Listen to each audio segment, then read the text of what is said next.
This has all been a complete and utter mistake. The morning of March 2nd is the biggest regret of my life, and it will be the biggest regret of my life. I think about it all day long. I wish I could have gone back and changed things. I'm mentally sick. I had a psychotic break. That is the voice of John Patrick Shea, in the stands admitting to killing his ex in cold blood, with the only witness, her 6-year-old son. March 2nd, 2023. A day that began like any other for a young mother, Jillian Angner. She was just another parent caught in the flurry of the morning routine, getting her 6-year-old son ready for school. The hum of daily life, the rush of time, the innocent moments we all take for granted. But for Jillian, that morning would be the last normal morning she would ever know. What do you do when the life you've carefully built, the life you cherish, is taken from you in an instant, in a violent act that shatters everything? What happens when the person who should love and protect you instead becomes your greatest threat? Jillian's life was full of promise. She was a vibrant, caring woman, a mother whose world revolved around her son. Her love for him was fierce, unshakable. A mother would do anything for her child. And yet, despite the love and warmth she gave, there was one person who couldn't let go. John Patrick Shea, the man Jillian once trusted, a man who had once been close to her, someone she shared parts of her life with, until the love turned to obsession, until the affection twisted into something darker, something sinister. But how does a person like Shea go from someone she loved to someone who became her greatest fear? The love story that began like any other quickly devolved into something toxic. They say love can heal all wounds, but sometimes love is what causes the deepest scars. Jillian did what many of us do. She tried to move on. She tried to build a life free from the past, from a relationship that no longer worked. But for Shea, that wasn't enough. He couldn't let go. He wouldn't. Obsession took hold of him. It was a quiet obsession, one that grew stronger as Jillian tried to break free. When her love turned to fear, when she no longer wanted him in her life, Shea's grip tightened. What do we do when the person we trust the most becomes someone we need to escape from? How long do we allow it to go on before it becomes something more than just a nuisance? When does it go from annoying to dangerous? Jillian was no stranger to fear. She knew something was wrong. The signs were there, the break-ins, the unannounced visits, the calls that went unanswered.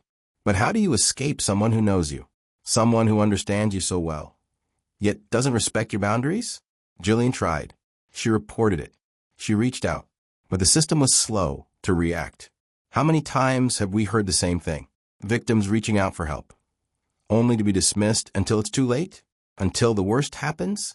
What Shea did next was something no one could have prepared for. A planned, calculated attack. A violent ambush that would tear apart a family, change the life of a young child forever, and leave a community reeling. It wasn't just a random act of violence. It wasn't a moment of rage.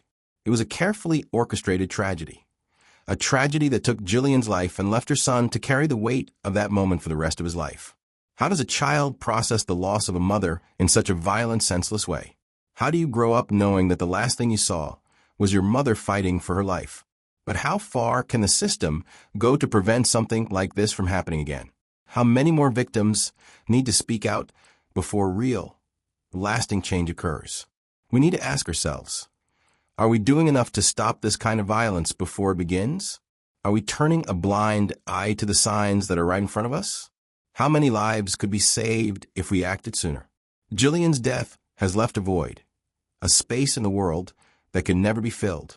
But her legacy is one of action, of standing up, speaking out, and making sure that what happened to her doesn't happen to someone else. Her story may have started with a senseless death, but it will continue as a story of justice, of change, and of hope for those who are still fighting for their lives. And that is the true power of Jillian Angner's story, a story that demands we not only listen, but act. Because it's not just her legacy, it's all of ours. So what will you do with this story? Will you let it fade into the background like so many others? Or will you stand up, speak out, and make sure that no more lives are lost like Jillian's? The time to act is now. I was so sick from what had happened between Jillian and I, and I can't bear this pain anymore. And I know that the family needs closure. I know that everyone needs closure. And that's why I am doing this today. I don't want to hurt people anymore. I want there to be closure. I want there to be solace for your family. And every day and every night I pray for the peace of your family. Every day. March 2nd, 2023. For most people, it was just another day. A typical morning. The birds chirping, the sun creeping over the horizon, and children across South Carolina getting ready for school. For 25-year-old Jillian Angner, the day began like any other. She had a routine. She had a son. She had places to go. She had a life to live. Jillian had always been a vibrant young woman, full of energy and hope. She was more than just a mother. She was a sister, daughter, friend, a loving, caring woman who gave her all to those she loved. But little did Jillian know, her day was about to be turned upside down.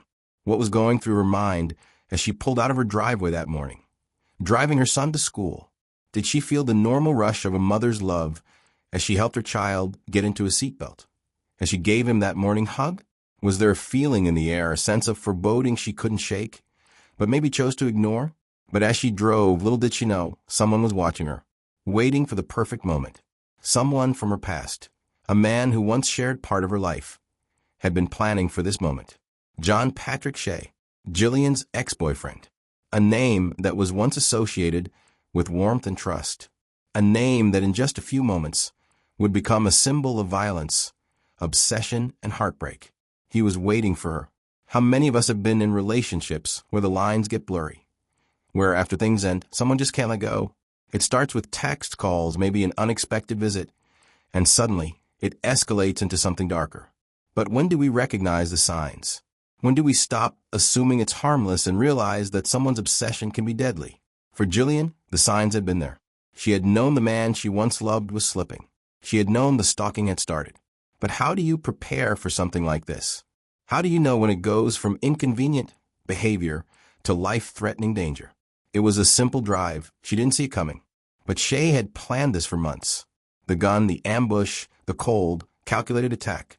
Jillian was about to become the target of a man whose obsession had already taken hold of him. What would you do if you were in her shoes? How would you react if you suddenly realized someone was gunning for you? Not because of anything you'd done, but because they couldn't accept the end of a relationship. What would your body do when faced with such overwhelming terror? Could you even think, or would your instincts take over? Shea didn't hesitate. As Jillian drove, unaware, he opened fire. The shots rang out, each one louder than the last. The chaos came so quickly that Jillian, though trained to respond in emergencies, couldn't have reacted fast enough. She was hit. The force of the gunfire threw her back in her seat, her neck, her chest, her body. Nothing was left untouched by the violence he had brought into her world. And then came the unimaginable. Her son, sitting in the back seat, witnessed it all. Imagine the fear, the panic, of a child trapped in the back of a car, helpless, unable to do anything as his mother is attacked. What goes through a child's mind in a moment like this? A 6-year-old, seeing his mother gunned down in front of him. What does a child think when their world turns into pure chaos? Was there time to scream? Or was everything just a blur of terror? Incredibly, Jillian's son managed to crawl out of the vehicle and escape into the marsh. Miraculously, he survived. But the trauma of what he witnessed would be with him forever. How does a child even begin to process that? How do they find safety when the one person who should be protecting them is the one in danger? Jillian's life hung in the balance. The police arrived quickly. Emergency responders did everything they could. But Jillian's injuries were too severe. It would take months before she succumbed to the wounds. But from that moment on, she was in a fight she couldn't win. On August 5th, 2023, Jillian passed away. 5 months after being shot, she was gone. Now here's the painful reality. Jillian's death was not an isolated incident. It was the result of something insidious that had been growing for months. Stalking is not a joke. Obsession isn't something to laugh off. It's dangerous, and it takes lives. Could anyone have seen this coming? Was there a way to stop it before it escalated? Could the authorities have intervened earlier?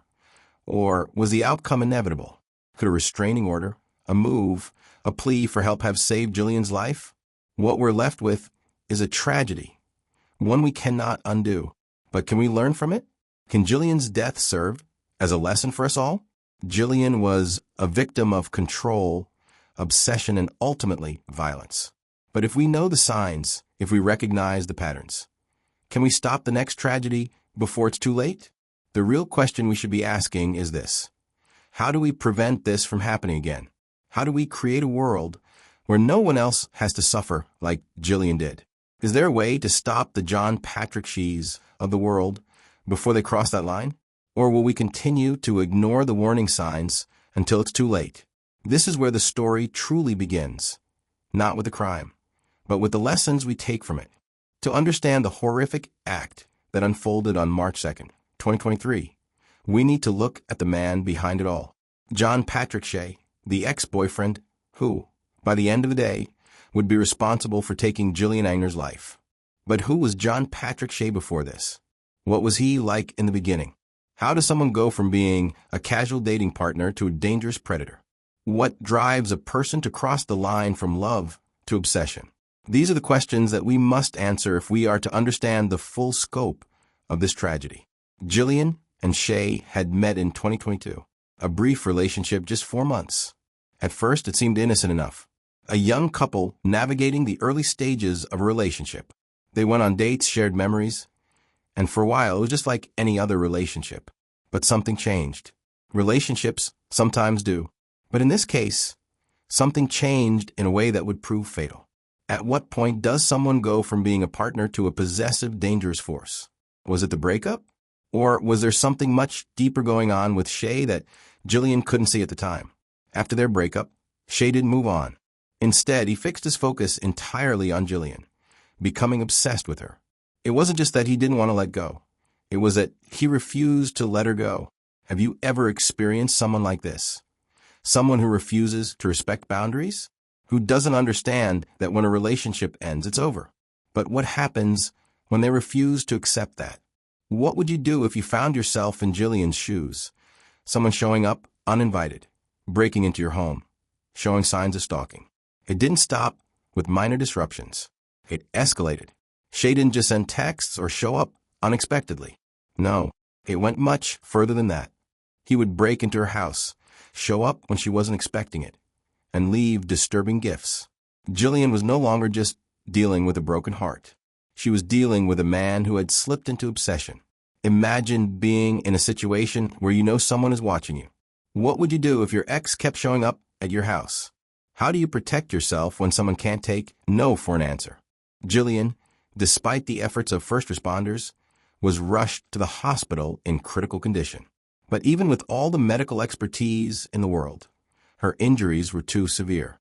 She was placed on life support, but in the end, there was no saving her. Her body had been ravaged by the violence. Jillian passed away on August 5th, 2023, 5 months after the shooting.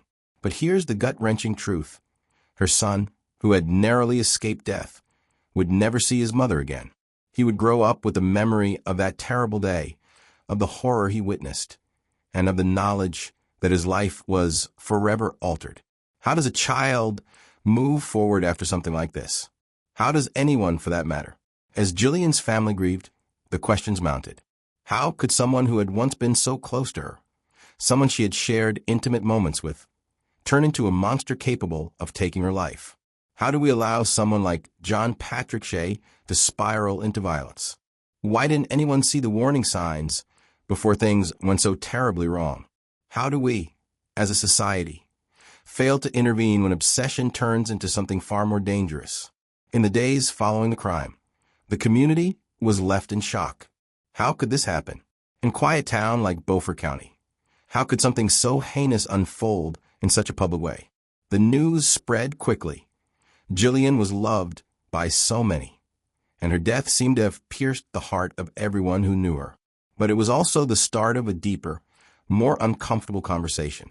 We talk about stalking, harassment, and domestic violence in abstract terms, often in a distant, theoretical way. But what happens when it's someone you know? What happens when the violence is no longer an abstract concept, but a real, living nightmare? Jillian's death was a tragic reminder that obsession is not just a passing phase in a relationship. It can be deadly. For Jillian, the warning signs were clear. But what could she have done? Could she have predicted how far Shea would go? Could anyone?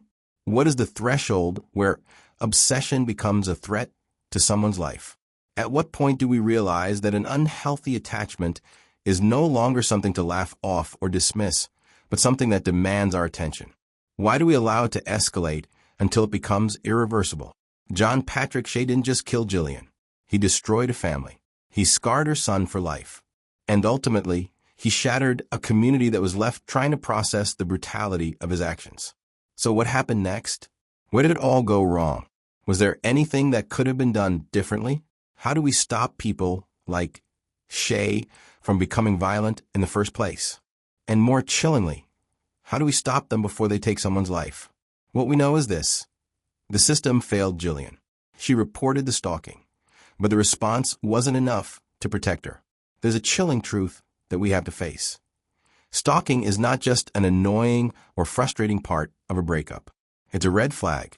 It's a sign that someone's boundaries are being ignored and that their safety is at risk. Could Jillian's death have been prevented?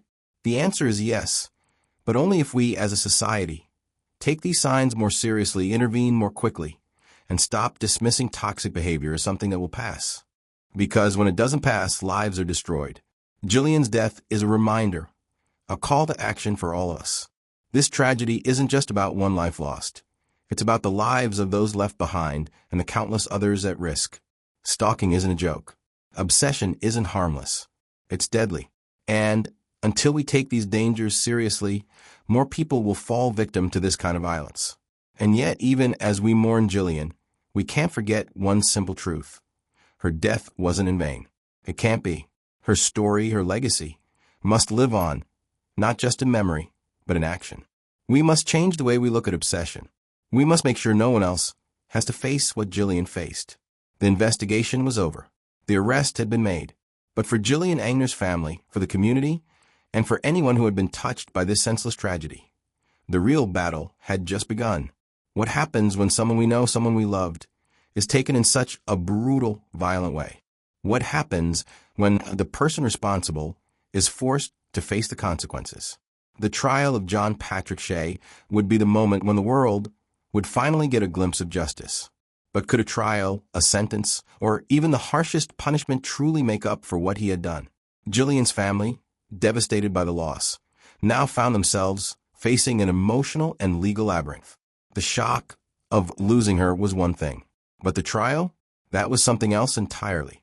What does it take to look the man who killed your daughter, your sister, your mother in the eye and demand justice? But this wasn't just about Jillian's family. The town of Beaufort, South Carolina, had been rocked by this crime. How do you heal after something so violent? Can a community ever truly recover after such a brutal act? John Patrick Shea stood in court facing the murder of Jillian Angner. He was charged with several crimes. The murder of Jillian, the attempted murder of her son, discharging a firearm into an occupied vehicle, and possession of a weapon during the commission of a violent crime. The evidence was undeniable. His obsession with Jillian, the break-ins, the voodoo dolls, the defaced photographs. Everything pointed to one thing: premeditated violence. But here's the haunting question. How could someone go from the person Jillian once trusted to the person who would take her life? What happened inside Shea's mind? And why did he choose to do this? The courtroom was filled with tension as the trial unfolded. Witnesses took the stand. Jillian's family shared their grief. But then, unexpectedly, something happened that would leave everyone in shock. On the second day of the trial, John Patrick Shea made the decision to plead guilty to all charges. Can you imagine the impact of that decision? The family had been preparing for a long, emotional trial, for a drawn-out battle where they would relive the horror of Jillian's death. But Shea's guilty plea changed everything. Why did he choose to admit his guilt so quickly? Was it an act of remorse? Or was it a way for him to avoid facing the full consequences of his actions in front of a jury? Shea's guilty plea wasn't just a shock. It was a decision that left many questions unanswered. Was this an act of accountability? Or was he trying to save face? Was he attempting to avoid the embarrassment of a public trial? Or was he showing some form of remorse? And what did that mean for Jillian's family? Was it closure, or did it feel like a hollow attempt at atonement? Could they ever find peace knowing that the man who had taken their loved one's life would never truly explain why he did it? For Jillian's family, the trial had already been an emotional roller coaster. They had heard the testimony, seen the cold evidence, and now were forced to hear the words of the man who had ripped their lives apart. But could his plea deal bring any sense of closure? Could they finally start the healing process? Or would this turn into another emotional wound? What does justice even look like when someone so close to you has been taken so violently? Was a life sentence enough? Was there anything that could truly make them whole again? In the end, the judge sentenced John Patrick Shea to life in prison without the possibility of parole. The courtroom was silent as the gavel struck. Was this enough justice? Was it a fitting end for a man who had taken someone's life so callously, so calculatedly? Jillian's family had no illusions, no sentence. No legal victory could ever bring their daughter, sister, or mother back. But was this the best they could do? What else could they have hoped for? Could anything truly fill the hole left by the violent, senseless loss of someone they loved? As Shea was led away in handcuffs, Jillian's family had to ask themselves, was this what they wanted? Was this enough to make them feel like justice had been served? Could anyone ever be held accountable enough for the brutal act of murder? Especially when it's someone they once knew, someone who should have been part of their world? But here's the heart of the issue. What happens after the trial is over? What happens when the gavel falls, the sentence is handed down, and the criminal is locked away for life? Does the story end there? Does the pain go away? Or does it just become a new, silent burden to bear? Jillian's family couldn't help but ask. Could the system have done more? Was there an earlier intervention that could have stopped Shea before he spiraled into violence? Could more have been done to protect Jillian? How many more warning signs do we need before we act? There's no easy answer. The justice system had done its part. Shea was caught, charged, and sentenced. But for Jillian's family, the real battle would never be fought in a courtroom. It would be fought in their hearts and their minds every single day as they faced a world without her. What's clear is this. The story doesn't end with a guilty plea. It doesn't end with a life sentence. The story of Jillian's death is still ongoing. It's a story that calls us to ask hard questions about stalking, obsession, and control. It's a story that reminds us that no one is safe from the quiet violence that can brew behind closed doors. And perhaps the most important question of all, can we stop this before it happens again? Can we stop the next John Patrick Shea from becoming a predator? Can we break the cycle of obsession before it turns deadly? Jillian's case is not just about one tragic death. It's a warning. It's a story that forces us to ask ourselves, are we doing enough to protect those we love? Are we listening to the signs when someone is being stalked or harassed? And if we aren't, what are we waiting for? Jillian's story has sparked conversation, but the fight is far from over. How do we prevent the next tragedy? How do we recognize the signs before it's too late? And when will society once and for all start taking stalking and obsession as seriously as we should? The case may be over, but the journey has only just begun. Stay with us as we explore the impact of Jillian's story and how her legacy is shaping the fight for change. The trial was over. The gavel had come down, and John Patrick Shea had been sentenced to life in prison without the possibility of parole. Justice had been served, or so it seemed. But for Jillian Angner's family, the community, and those who loved her, the real journey had just begun. The trial may have ended, but the pain, the grief, and the questions would linger for a lifetime. What happens when someone you love is taken from you in such a violent, senseless way? How do you even begin to move forward when your world has been shattered beyond repair? And what happens to a young child who witnesses the unthinkable? Jillian's family found themselves in the unthinkable position of grieving a loved one lost to an act of violence. How do you process the loss of someone so young, so full of potential, and so full of life? How do you make sense of the fact that one day your daughter, sister, or mother is here, and the next she's gone forever, taken by someone who once claimed to love her? Jillian's parents, her siblings, and her friends were left in a state of disbelief. There was no way to prepare for this kind of loss. It wasn't supposed to be this way. Parents should never bury their children. Siblings should never lose each other to something so senseless, so brutal. Jillian's son was the one left to face the greatest challenge.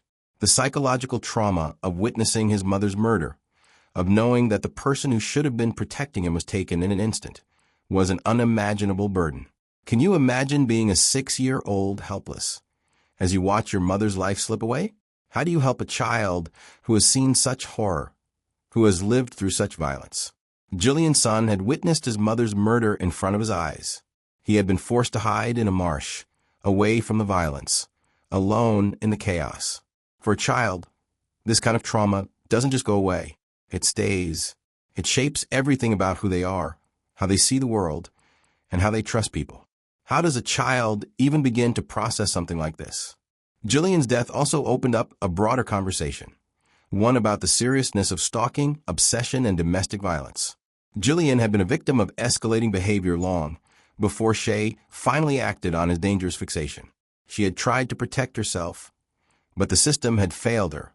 Why didn't the system do more? Why didn't someone see the signs of danger before they escalated into murder? Why is it so difficult for victims to be taken seriously until it's too late? These questions echoed through Jillian's family's minds. Could they have done more? Could the authorities have intervened sooner? Could they have stopped Shea before he ever pulled that trigger? Jillian had done everything right. She had reported the harassment, the stalking. She had sought help. But nothing was enough to stop Shea, not until it was too late. How often does this happen? How many other victims have tried to get help, only to be ignored until the violence escalates? If we know the signs of stalking, why are we still allowing these tragedies to happen?